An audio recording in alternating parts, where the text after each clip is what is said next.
Este episodio es posible gracias a los donativos de nuestros escuchas. Ayúdanos a continuar. Gracias. Esto es el podcast de Historiografía Mexicana. Un espacio para la lectura en voz alta, para los libros de Historia de México. Conduce Pedro César Beas.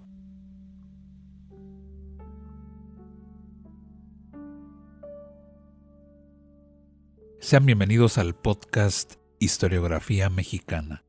Este episodio, el número 134, lo dedicaremos a leer en voz alta una semblanza escrita por el historiador Arturo Arnaiz y Freg sobre José María Luis Mora, uno de los intelectuales decimonónicos de más prestigio y cuyas ideas, algunas vigentes, sirvieron de base al ideario liberal. Para poner en contexto a nuestro personaje van aquí algunas anotaciones. Mora nació en el estado de Guanajuato en 1794 y murió en París tras un autoexilio en 1850.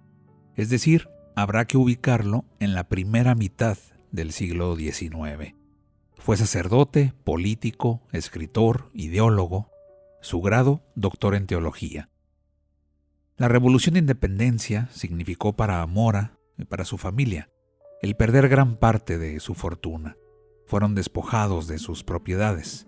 En 1817, siendo un joven todavía, fue nombrado bibliotecario del Colegio de San Ildefonso. Era tanta su afición por los libros, su amor desmedido por el conocimiento desde edad muy temprana, que la paga que recibía en ese puesto la utilizaba para comprar y mantener en buen estado los volúmenes del colegio. Se ha llegado a decir que la tuberculosis pulmonar que padecía fue en gran medida por los largos periodos que pasaba leyendo en el frío y húmedo recinto de aquella biblioteca. Las ideas de Mora, un personaje al que siempre habrá que regresar para entender los primeros años del México independiente, calaron hondo en la clase política de su tiempo. No pocos de sus postulados estaban adelantados a su época, cosa que, desde luego, le generó enemigos. Sentía aversión a los militares. Los veía como uno de los grandes problemas del país, como una casta privilegiada y ambiciosa, como el principal obstáculo para el crecimiento. Por otra parte, no creía en la violencia. Afirmaba que los efectos de la fuerza eran rápidos, pero pasajeros. Mejor el despotismo, decía, a iniciar una guerra intestina. Habrá que recordar que todo esto lo piensa, lo escribe en aquellos momentos difíciles de la nación mexicana. Luchó con firmeza contra el monopolio de la educación en manos de la Iglesia. Y si alguien conocía bien al clero, pues desde luego era él. Había sido sacerdote y no veía con buenos ojos que la Iglesia tuviese poder económico y político. Ya en los años 30 de aquel siglo XIX, Mora veía como impostergable el abolir privilegios del clero y de la milicia. Fue un convencido también de la libertad de comercio. Fue Mora, pues, un hombre de ideas firmes, muy firmes, de pensamiento profundo. Su genio, decía el historiador Ramírez Cabañas, no era para ceñirse a triunfos académicos que le eran fáciles. Su misión debía ser la de sembrar ideas y despertar inquietudes. Vamos pues a la lectura en voz alta de este episodio del podcast Historiografía Mexicana, un texto del historiador Arturo Arnaiz y Freg, en el que retrata de forma muy nítida al ideólogo, escritor e intelectual decimonónico Dr. José María Luis Mora. No olviden visitar nuestro sitio, historiografiamexicana.com, y ponerse en contacto con nosotros. Soy Pedro César Beas, y esto es el podcast Historiografía Mexicana. Bienvenidos.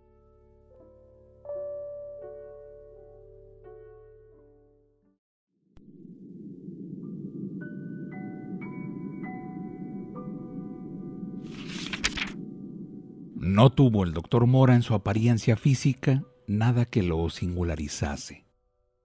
Vivió en el tiempo en que el influjo del romanticismo impedía conceder calidad intelectual sobresaliente a los hombres que no tuviesen el aire desmedrado de un anacoreta. Pero una tuberculosis prematura le permitió adquirir sin esfuerzo el color macilento que los escritores de la época solo obtenían mediante un régimen austero. Hardy, el agente del gobierno inglés que lo conoció en la tertulia de la librería de Ackerman, cuenta con ufanía conmovedora que cuando Mora tenía apenas 35 años, mostraba ya toda la palidez y el desfallecimiento que son tan comunes en los hombres de gran talento y de conocimientos literarios. Enfundado en un frac de corte tubular, podemos verlo en el óleo que conserva nuestra Biblioteca Nacional como recuerdo del influjo determinante que tuvo en su fundación. Es el mismo frac que ponía iracundo a su pintoresco enemigo don Basilio Arrillaga, que no acertó nunca a explicarse la repulsión de Mora por el traje talar que por su condición de teólogo borlado le correspondía. Es en sus obras y en los testimonios de sus contemporáneos donde podemos hallar los rasgos que fijan su actitud y definen la hondura de su huella. En los manuscritos donde ha quedado su letra dura y chaparra, brillante de marmaja, podemos seguirlo en plena labor creadora. Veloz y profundo a un mismo tiempo, su mano era dócil a la potencia generosa de su pensamiento. Las ideas le brotaban en venero impetuoso, rebelde a la puntuación. Enemigo de las bromas y chocarrerías, tenía un valor sereno que marca con acento de veracidad sus afirmaciones políticas. No se dejó vencer por rencores pequeños. Fue un precursor, pero su actitud ante la vida estuvo siempre más cerca de Rousseau que de Voltaire. Se pareció a Juan Jacobo en la zozobra y en los modos de expresión. Para explicar su desaliño, escribió una vez: «Yo no tengo tiempo de ocuparme de palabras cuando he logrado expresar claramente mi pensamiento». Para vencer y mantenerse a flote sobre el escurridizo y pantanoso suelo político de México, ha sido en todo tiempo necesario mostrar las calidades del tezontle: porosidad y dureza. A Mora le faltó la primera. Fue demasiado firme en sus ideas para que pudiese alcanzar victoria en el escenario de su época. La valentía con que atacó a las dos clases privilegiadas que dominaban la nación y la agudeza con que describió a sus contemporáneos más visibles lo llenaron de enemistades. Pocos escritores han visto sus obras juzgadas con mayor hostilidad, pero es interesante la unanimidad con que hasta sus más enconados adversarios reconocen sus capacidades superiores. El indigesto don José María Bocanegra llamaba a los libros de Mora una sátira que presenta las cosas y los hombres en caricatura y no una relación fiel e imparcial que pueda como tal transmitirse a la posteridad con el saludable fin de la historia. Por su parte, el doctor Arrillaga, después de citarlo ante el tribunal de la sana crítica de la religión católica y de la verdadera política, llama a sus producciones nada menos que máquina infernal, completa y bien montada. Pero, juzgando con nuestros propios elementos, podríamos encontrar una colección de semblanzas de mexicanos del siglo XIX que pueda compararse a la que Mora incluye en su revista política. ¿Quién ha acertado mejor a dar en una sola frase la descripción cabal de nuestros tipos más complejos? Repasemos definiciones. Lorenzo de Zavala, hombre poco delicado en todas líneas, pero muy especialmente en materia de dinero. José María Faguaga, todos han acabado por respetarlo, por reconocer en su persona un ánima republicana con lenguaje monárquico. Por algo la inolvidable marquesa Calderón de la Barca tomó la galería que Mora dibujara como guía principal para orientarse entre las notabilidades mexicanas de 1839. Al releerla y hacer su cotejo, se vio obligada a confesar que el retratista usaba la pluma sin temor y, al parecer, con imparcialidad.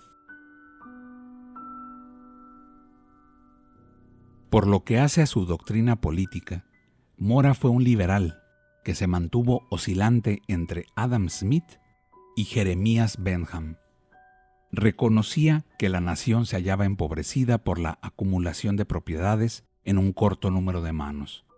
Pero aunque aconsejó que las tierras fuesen divididas en pequeñas porciones y le pareció urgente que se encontrase un mecanismo para que la propiedad pudiese ser transmitida con facilidad, advirtió los peligros que podría acarrear una distribución graciosa. Cuando las tierras se dan a hombres que no las han adquirido por su trabajo o industria, sino por una concesión gratuita de la ley, decía Mora, jamás saben apreciarlas ni sacar de ellas el partido de aquellos cuyos hábitos de laboriosidad les han proporcionado lo necesario para comprarlas y verlas como propias.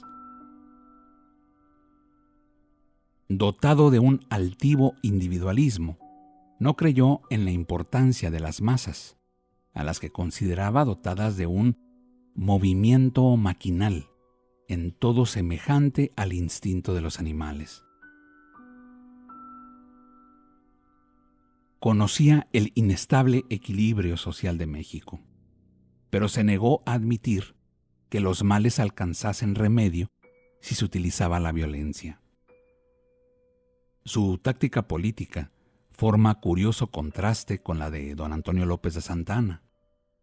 Mientras Su Alteza Serenísima recomendaba a sus ministros firmeza y buenos trancazos lo componen todo, oímos afirmar a Mora: los efectos de la fuerza son rápidos, pero pasajeros. Los de la persuasión son lentos, pero seguros. Consideraba que las convulsiones públicas, solo por excepción, son medio de progresar. En su opinión, había que reformar los abusos no tocando a las personas, sino cuando fuese necesario. Ante la ruina general provocada por la guerra permanente, llegó a exclamar: el despotismo mismo, con todos sus horrores, es preferible a una discordia intestina. Al seguir la evolución de sus ideas, tenemos que aceptar que su aversión a los militares mexicanos no fue sino el resultado de un cuidadoso examen de manías y apetitos cuartelarios. Mora carecía inicialmente de toda prevención contra los soldados y sus jefes.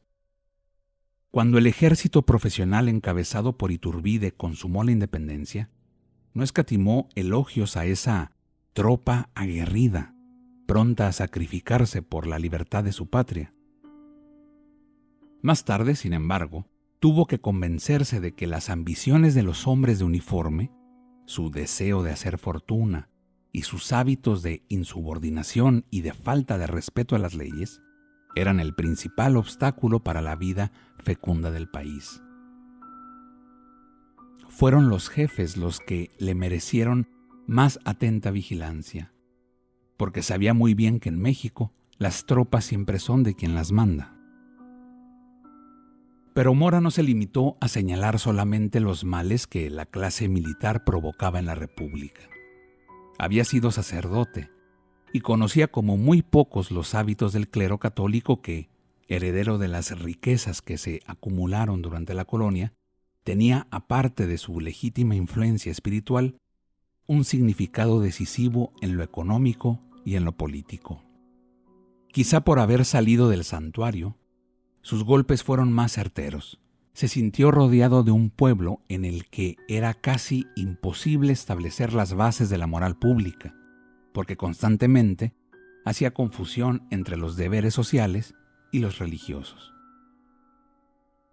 Reprobaba que, en un país agobiado por la miseria, hubiese príncipes de la iglesia que, como el obispo de Puebla, gozaban de una renta de más de 80,000 pesos anuales. Vivían rodeados de una verdadera corte, y disfrutaban de una consideración personal mayor que la de un soberano de las orillas del Rin. Había visto la injerencia excesiva que los eclesiásticos tomaban en los negocios públicos, y por esto le pareció necesario que se dedicasen a cumplir, sin rebasarlas, las honrosas obligaciones de auxilio espiritual. Consideraba intolerable la propensión que en todas partes tenían a dominar la sociedad civil y a mezclar los sucesos de la tierra con las cosas del cielo. La abolición de los privilegios del clero y de la milicia le pareció una necesidad real, ejecutiva y urgente. Desde 1830 afirmaba que era necesario desamortizar los bienes eclesiásticos con el objeto de reparar la bancarrota de la propiedad territorial, aumentar el número de propietarios y obtener cantidades que bastarían para hacer el pago de la deuda pública una vez que ésta hubiese sido clasificada y consolidada. Una de las más intensas luchas de su vida la libró contra el monopolio que el clero ejercía sobre la educación pública. Para él, los establecimientos de educación superior, que en nuestro país estaban servidos por eclesiásticos, no eran otra cosa que un lazo tendido a la imprevisión de la juventud. Todo el empeño de los catedráticos, escribe, consiste en que los alumnos sean cristianos, sin cuidarse primero de hacerlos hombres, con lo cual se consigue que no sean lo uno ni lo otro. Le parecía que esas escuelas eran el origen del charlatanismo, que es la plaga general de la República. Llegaba incluso a admitir que por eso era posible encontrar más sensatez entre los hombres que no habían recibido semejante educación. En su mismo estilo literario, comprobamos que la enseñanza impartida en los colegios, memorística y dogmática, predisponía a la pedantería. Con todo y que Mora supo vigilarse, en sus escritos abundan las frases de claro matiz escolar, doctorales y rotundas. Frecuentemente repite los giros que le eran más gratos. Esto es una verdad demostrada más clara que la luz del mediodía. O bien, se ha dicho y repetido hasta el fastidio que,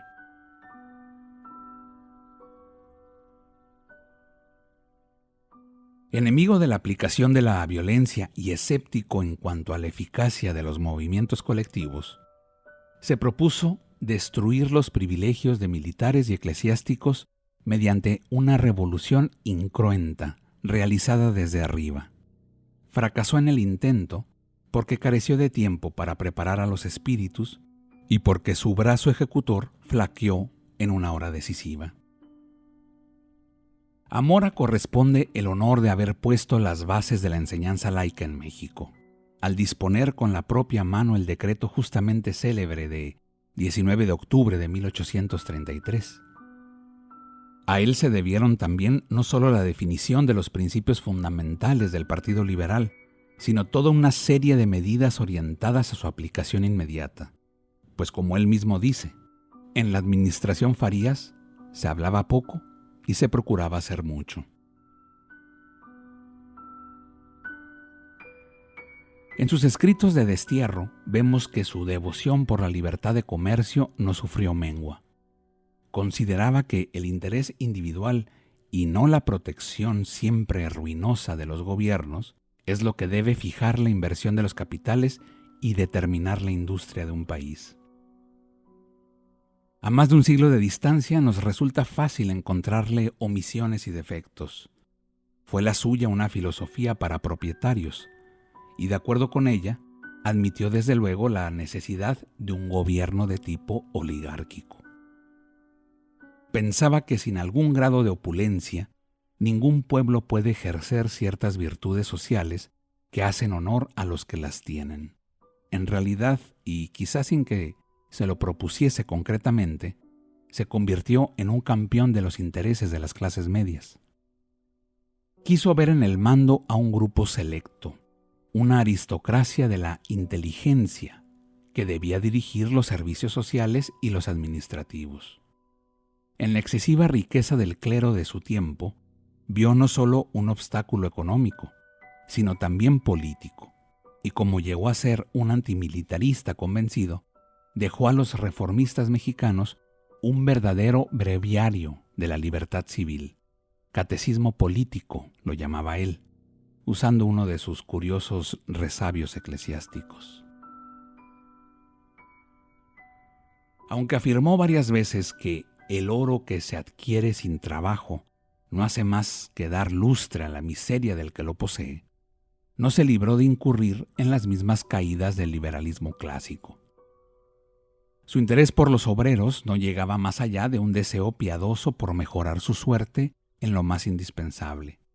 Creía así que había que tratar desigualmente a los desiguales, pero su simpatía estuvo en este caso al lado de los más afortunados. Me temo mucho que si se le hubiese obligado a exponer los orígenes de su desdén por la clase trabajadora, habría contestado como Cobden, que no le eran agradables, porque no tenían ninguna educación. Vivió en los años en que el socialismo vegetaba, aún en Europa, como una fuerza estrictamente académica. Nada extraño resulta que su individualismo intransigente haya tenido una clara tendencia hacia la formación de una fuerte minoría civil, enemiga del clero y del ejército, y que por elegancia debía mantenerse cuidadosamente separada de las masas populares. Es el suyo un optimismo en descenso. Al mirar desde el destierro el panorama mexicano, tuvo que confesar con una angustia muy semejante a la de Alamán: nada se ha conseguido. Nuestros esfuerzos han sido inútiles.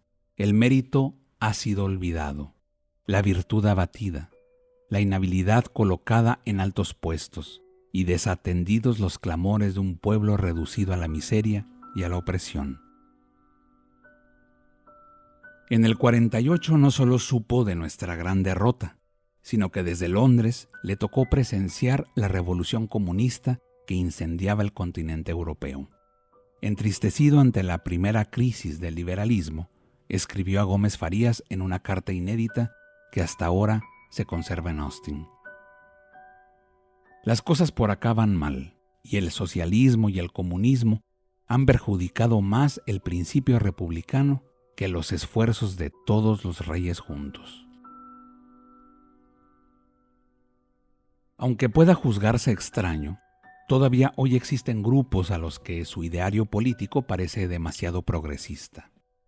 No faltan continuadores de sus adversarios que, para situarlo históricamente, le reprueban como defecto fundamental su tuberculosis.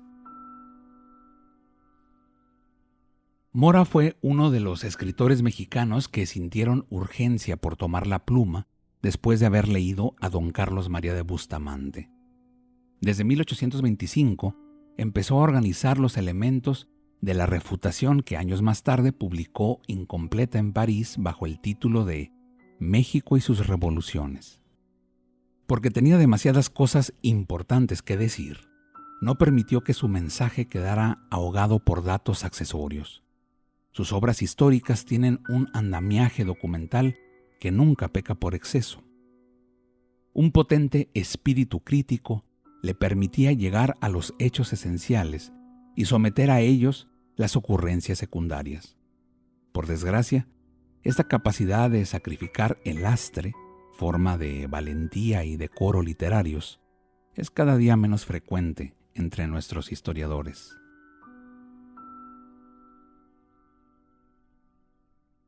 Fue de los que todavía creyeron en la imparcialidad y se esforzaron por lograrla, porque a fuerza de intentarlo, decía, llegan los hombres a alcanzarla, al menos por aproximación. De las obras del licenciado Bustamante tenía, con razón, muy triste concepto. Le parecía que en ellas hay, sin duda, hechos verdaderos y documentos importantes, pero que están de tal manera entrelazados con fábulas y patrañas que se expondrían mucho quienes bebieran en las aguas de esta fuente sin haberla depurado. A la historia de los antiguos mexicanos la llamaba colección de fábulas insulsas, y al cuadro histórico, compilación de entusiasmos odios, falsedades y dicterios. En este punto, su postura es idéntica a la de don Lucas Alamán, pero hay una diferencia que no carece de significación. Mora expresó en vida de don Lucas Alamán su opinión adversa, mientras el prudente Alamán esperó a que su buen amigo muriese para atacarlo sin misericordia. Cuando se inició en 1810 la insurrección, Mora estudiaba en San Ildefonso y tenía 16 años escasos. Español de sangre y nacido como Alamán de gente acomodada en la Intendencia de Guanajuato, vio a su familia arruinada bruscamente por los sublevados. No sintió admiración por Hidalgo, pero en sus escritos sobre la Guerra de Independencia lo vemos producirse con serenidad, sin que su penetrante sentido panorámico se haya visto ensombrecido por rencores personales. De los mexicanos de su siglo, es quizá el único que, en este juicio histórico, acertó a encontrar el justo medio. La revolución que estalló en septiembre de 1810, decía, ha sido tan necesaria para la consecución de la independencia como perniciosa y destructora para el país. La impresión que la derrota del 48 le produjo fue tan honda que al enterarse de la mutilación del mapa mexicano, escribió una reflexión que da la medida de su escepticismo. Todo tratado de paz que se haga entre México y los Estados Unidos, de parte de esta última nación, no es sino una tregua que prepara para lo sucesivo los avances de una nueva invasión.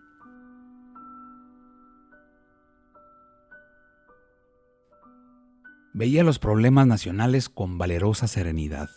Supo dirigir con eficacia la acción de muchos hombres valiosos, pero no encontró camino para llegar a las mayorías incultas. Quizá porque buscaba eco, puso tanto interés en la labor educativa. Su figura seca y llena de sobriedad nada tiene de pintoresca. Lo odiaron muchos, pero ninguno dejó de respetarlo. En México se adelantó con muchos años a su tiempo.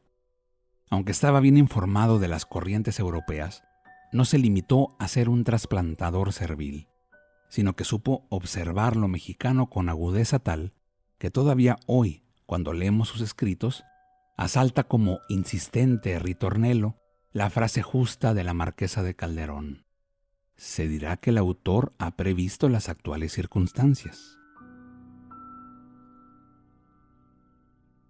Sintió muy bien que había vivido en un país que, a merced de los jefes militares, no tenía de república sino el nombre. Y aunque advertía la velocidad con que lograban ascender los que se echaban la vergüenza a las espaldas, no pudo ser político porque, hombre diáfano, le faltó aptitud para el engaño y para la adulación interesada. Fue el suyo un heroísmo casi silencioso.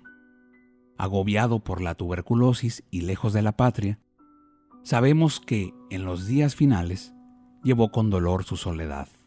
Pero aunque le flaqueaba el cuerpo, hacía la defensa de sus afirmaciones con tanta vehemencia que Melchor Ocampo recogió en una visita hecha en la adolescencia la impresión de que era un apóstol demasiado ardiente para creerlo desinteresado en sus doctrinas.